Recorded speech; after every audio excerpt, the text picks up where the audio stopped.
So thanks, George.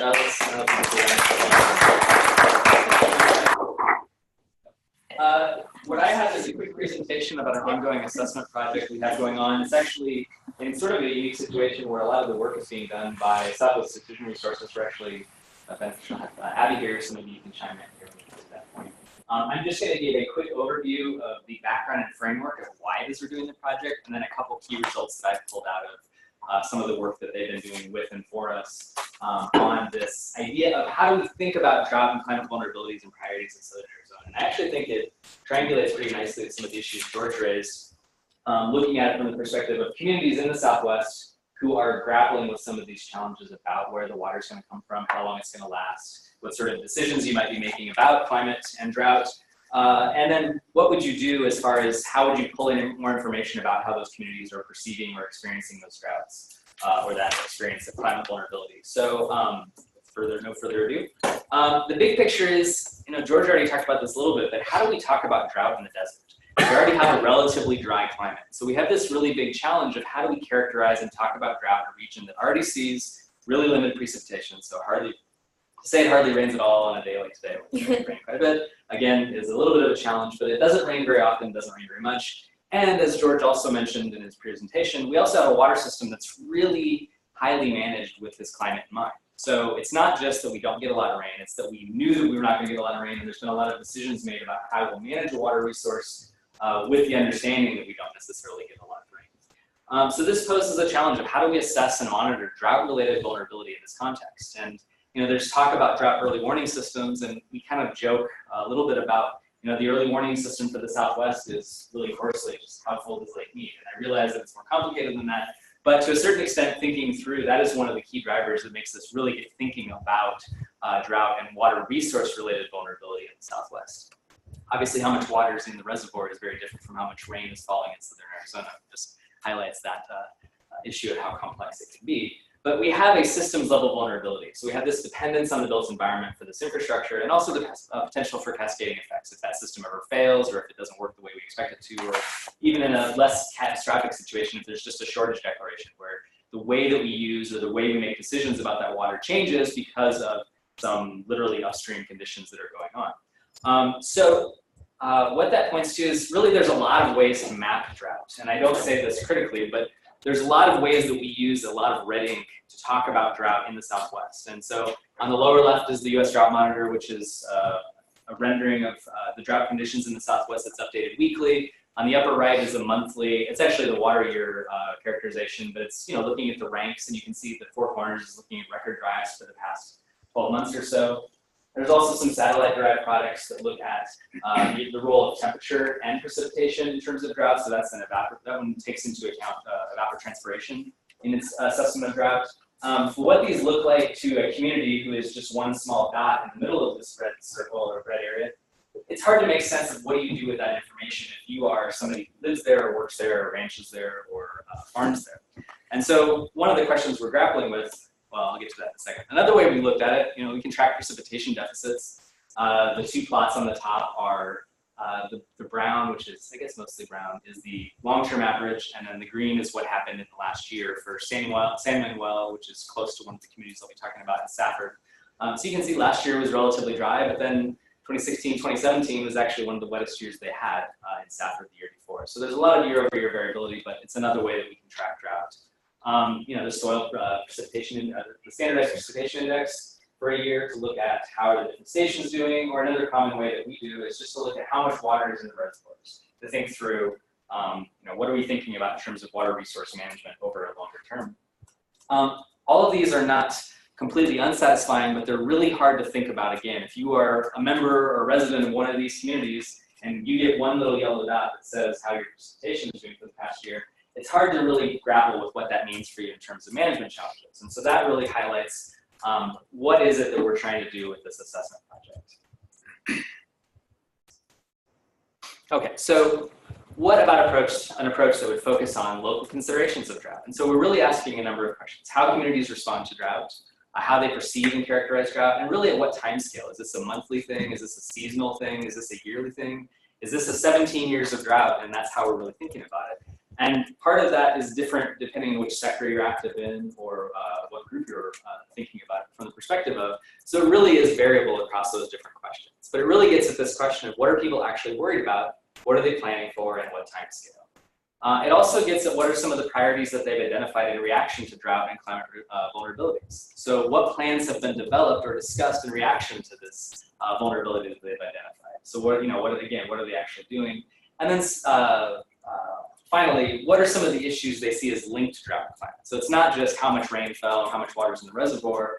What are some of the issues that might complicate plans or responses to drought? This could be heat in an urban environment. This could be wildfire in a peri-urban, exurban environment.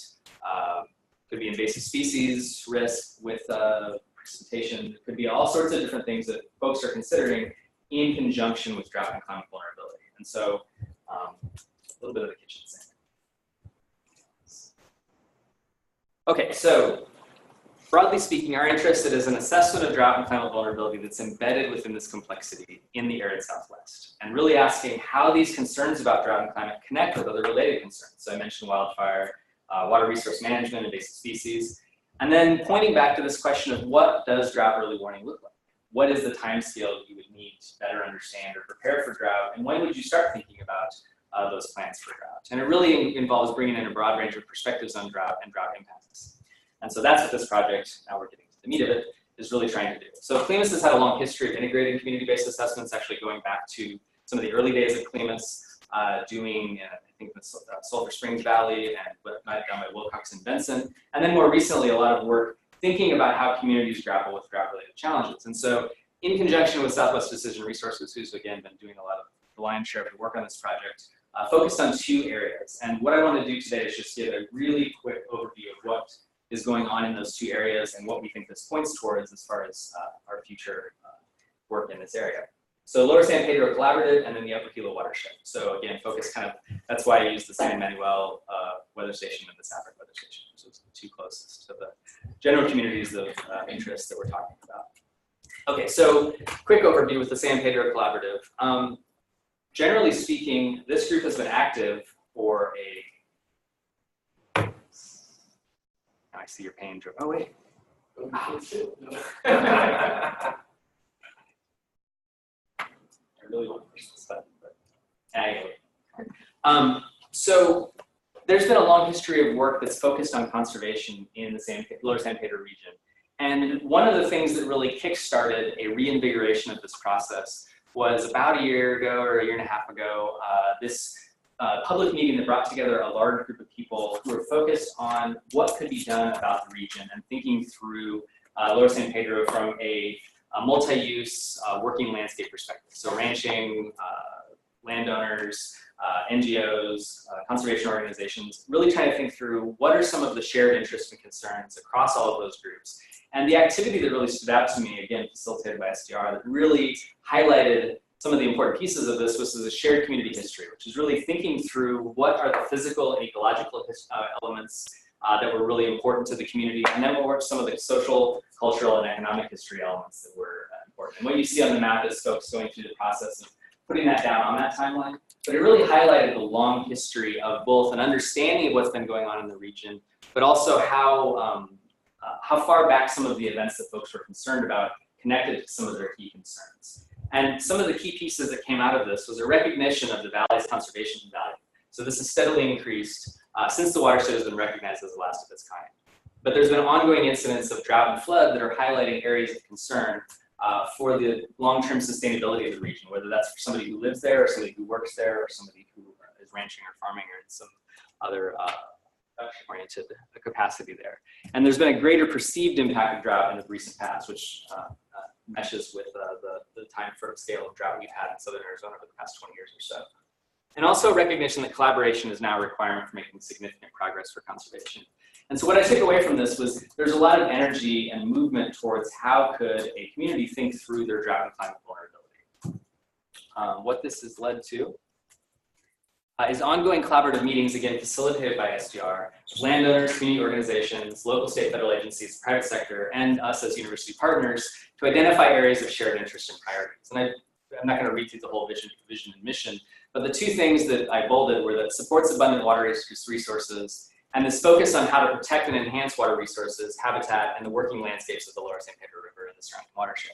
And it really emphasizes this role of long-term water sustainability in the region, and also a long-term concern about, where is the water going to come from? How will this river remain viable? And what will flows look like going forward, given projections for climate and drought vulnerability? More recently, there's been some working groups that have emerged focused on topics of concern, including drought and water resource-related vulnerability for the region, and long-term sustainability within the context of these multiple priorities on a working landscape. So really, it's just bringing together a lot of different groups who have an understanding of what it would be to be in this region and why it's important, and figuring out what's the shared overlap of those different groups of what they could do together to think through, to highlight the way that it's managed to go forward. So CLIMAS is part of an ongoing process. We're certainly not leading it, we're just riding along, of identifying some of the environmental concerns and their connections to drought and climate. And some of the key concerns that we've highlighted, or we feel like we can contribute to, is thinking through the timing of precipitation, the role of temperature, the role of persistent drought, and then how drought and climate exacerbate other environmental issues. And really, this is about being present in the process. We're integrating whatever data or expertise we might have as the process unfolds, it's not using that as a way to drive the process, but really as a way to ride along with this energy that is going forward in the collaborative. And so it's really focused on what are the partners' key concerns and what data or information might connect to those concerns, and then what research capacity we might have that could address some of those concerns. Happy, I don't want to pick on you, but is there anything you'd like to add to the collaboration side of this before I talk about Upper Gila? Not about Lower San Pedro. Okay. So just moving briefly or quickly, talk a little bit about the Upper Gila watershed. So just moving a few 100 miles or so, or 50 miles to the east. Last year at the Upper Gila Watershed Forum, broadly recognized there was some concern about long-term water supply vulnerability in the region.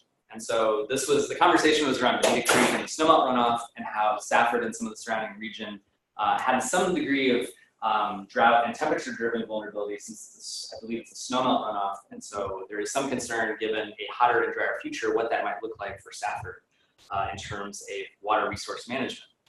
Again, we're back to this challenge of how to characterize drought and climate vulnerability in the context of a single source water supply affected by drought in an arid environment, while thinking about issues like precipitation timing, warming temperatures, and also access and rights. And so what I wanted to give is just a quick overview of some of the themes that came out of some of the SDR researcher interviews with key stakeholders and researchers from that area. And then maybe you can jump in, Abby, and tell me where I missed something.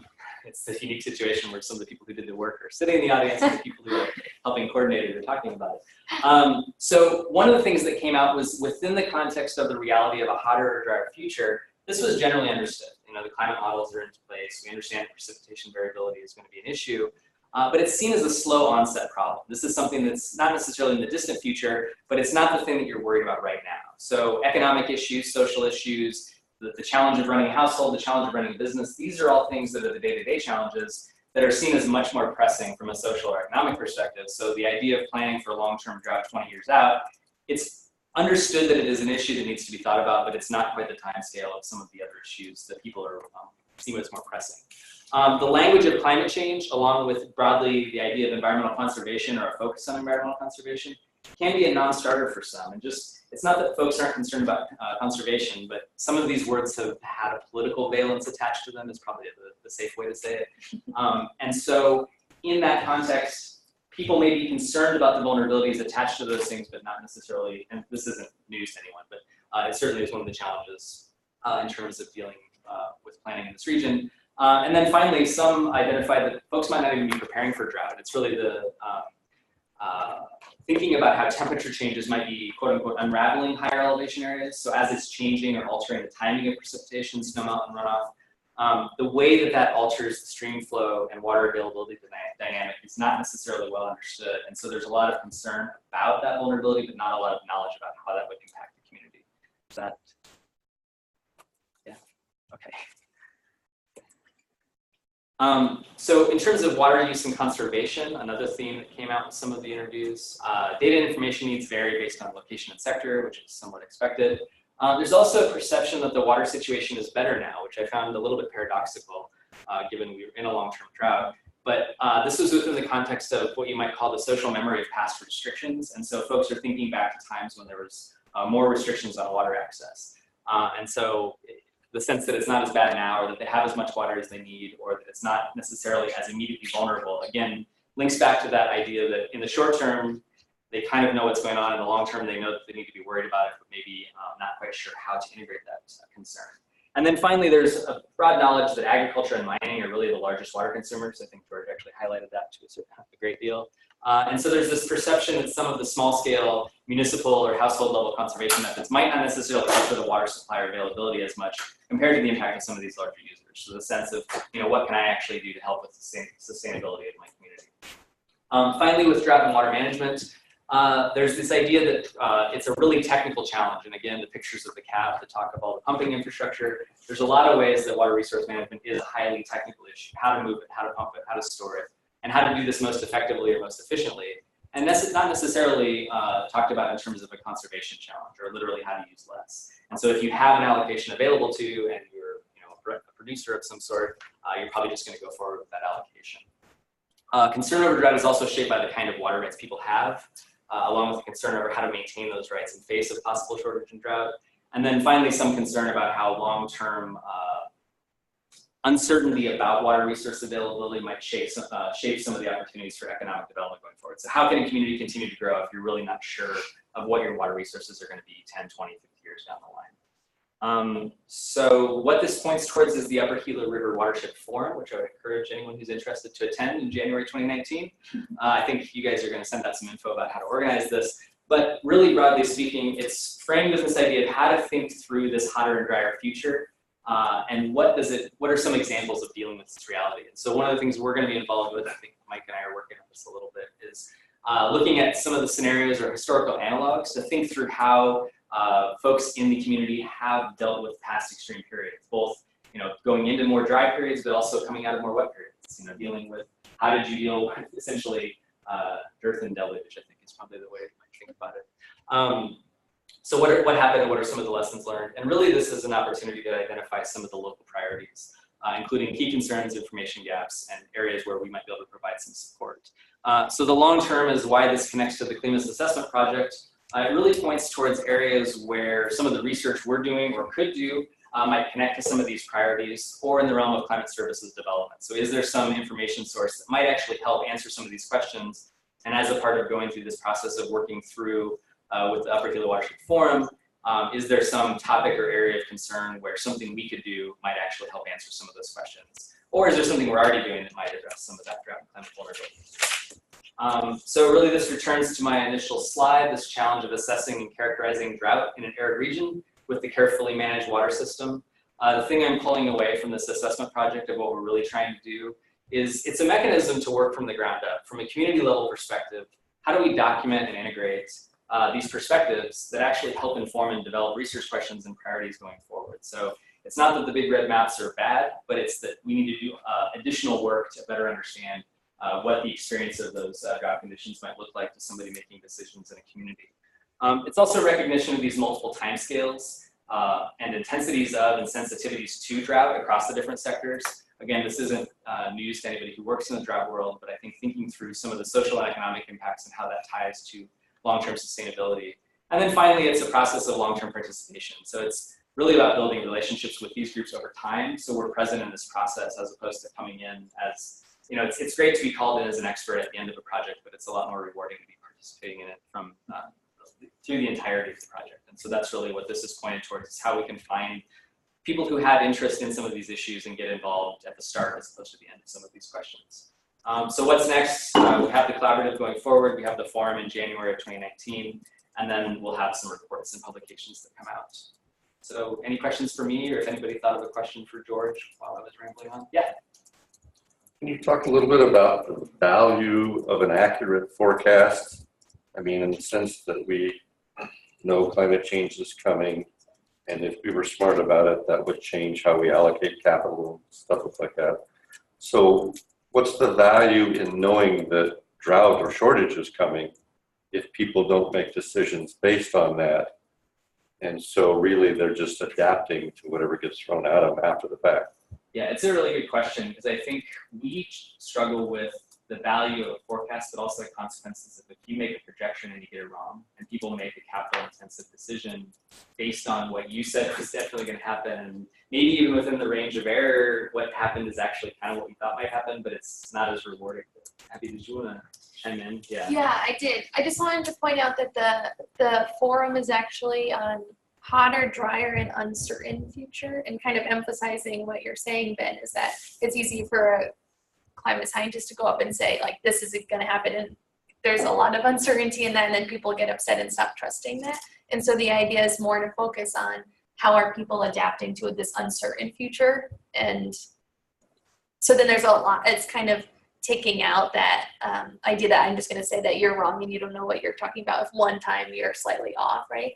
And so, but people need to be able to deal with these uncertainties and have adaptation plans in place, or have community conversations around the adaptation plans to be working on things together. So less about a certain prediction and more about this idea of uncertainty. Yeah, and it's also, I think, making clear that we don't make promises with data or information that you can't actually hold up. So if somebody has a question, if you don't know the answer, it's I don't know is a much better answer than here's a model that we think says something about it, and use it as you will. And so I think there's some aspect of that as well. Yeah. Either one of you. You first. You first. So how does this research tie into, there's been a lot of research, particularly because of hurricane and things that are actually really in your face and you can't just deny it's not happening. The psychology of risk, and there's been a lot of research done about this, that people are really not good at assessing risk and asking what people want to evacuating when it's in order to do this, or things that are much more drastic than long-term droughts that accumulate slowly over time. So already people who are in an environment that are dangerous for their lives, as we've seen lately, don't even leave and still rebuild in the exact same spot, even though we're telling them this is very dangerous for the next storm. So how do you expect people in the Southwest, where drought is such a long, we already live in it, it's such a slow, long-term, that psychologically you don't grasp necessarily the danger of it, and asking people, and it's not, I'm not asking that for diminishing this kind of work, because I do the same kind of work, but I'm asking myself the same question. Well, how useful is it? Because people won't necessarily change the way they're doing things because it's not immediate, and even though it's immediate, they won't change it anyway, because their perception of, oh, I can ride it. Yeah, this time I will be able to survive this. Yes, even if I don't plan for drought, I'll find water somewhere. It's not going to be a big deal. I'll figure it out. And even if I lose my cattle, well, there will be other chances for me to rebuild my herd of cows. So how do we take this in consideration when we do this type of work, even engaging with the community? I think there's two pieces to it, and maybe if you have something to add. I think that getting away from the idea of like the rational choice reaction to like the red siren, and I think sometimes the drought maps kind of come across like the red siren. It's definitely, it looks pretty intense. But the question is, what does that actually mean? Whereas if you're talking about an evacuation alert, you know what that means. There's a discrete event that you can attach that decision to. And so I think the challenge is, and it really is a complicated challenge, I don't want to punt on the question, but when this is one of many vulnerabilities and one of many reasons why a community might be, or a person in a community might be destabilized, or something might happen completely independent of drought that causes them to have hardship. It's not just drought. It's not always drought. It's not never drought. It's always both, always neither type of situation where they're dealing with a bunch of different challenges. And so you must be sitting very still. The rain doesn't have any rain. But I think thinking through what kind of information actually helps in reaction to that, as opposed to trying to come up with, and again, not to pick on the early warning system, but we struggle with what an early warning system would look like in the Southwest because of that time scale of how water is managed. And people have been dealing with these challenges of water resource management for decades already. And so to think through what does a 6-month or a 12-month or 18-month warning look like, it's hard to embed that within, a rancher who's like 4th generation or something. They've gone through like 10 historical droughts or something like that. And so that's where I think the workshop, thinking back through how, if you remember an event that you've already worked through, like what were some of the challenges attached to that, and what did you do that actually helped, or what did you do that actually made it work? So you can think, and it's not going to be the same each time around, but at least having like an empirical thing to turn to, as opposed to these hypothetical models of 47% of people will see some vulnerability. It's like, well, what did you do the last time it was like this? And what happened when we came out of that, what sort of decisions were made that maybe you do differently now, understanding that when was the last wetter than average year in the early 2000s, and then all of a sudden we had 17, looking at Jeremy. I'm not going to pick on you. We've had a lot of drought years over the past 20 years. So whenever that last wet year was, and whether it was the late 90s or the early 2000s, coming out of that wet year, you didn't know you were going to have 15, 16, 17 years in a row that were really dry. So now thinking through, okay, looking back at that wet year, the next time we're coming out of a wet year, what are we going to do if maybe we get 15 years in a row that are actually dry? And so I think some of that kind of planning, it doesn't get at the immediate warning piece of it, but I think it thinks through that embedded within that long-term perspective. Yeah, I think that's pretty right on. And one of the things that we're doing at the forum, and also we're doing conversations. We have one coming up with a bunch of farmers that are working in the Upper Hill watershed. And it's just to get a bunch of the farmers together, the growers, and talking about what they've done. So for example, like let's remember that last drought year, whatever year it was. Now imagine if you had 3 of those in a row. Like what would you do? And just kind of start the dialogue, not a huge, what are you going to do about drought and, you know, in your entire future and your livelihood, but like what are small measures that you've undertaken and how did that work out and what would you do in a similar situation? And then I think the water restrictions that occurred a few years ago in Safford by the water provider mobilized a lot of people to undertake certain measures. For example, the hospital, we talked to someone at the hospital and they did a lot of water saving measures after these water restrictions. And so that was a very discrete event that people reacted to, and people are still talking about the water restrictions like Ben mentioned. So that's, yeah, instead of like this huge picture, that's a discrete event that people reacted to.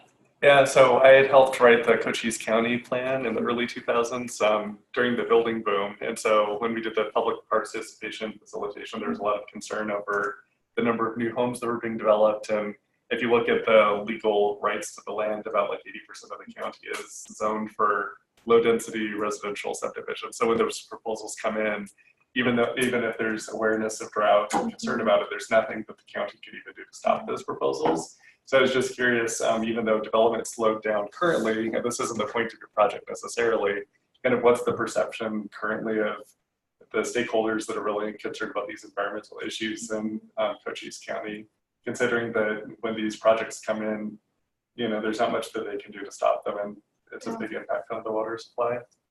Well, someone that we talked to in the economic development, that's his role in the county, I guess. And I mean, he was rather annoyed with some of the water utility people who were refusing to bring water to those areas that had already been zoned. Mm-hmm. And so he was kind of blaming them for not bringing water there.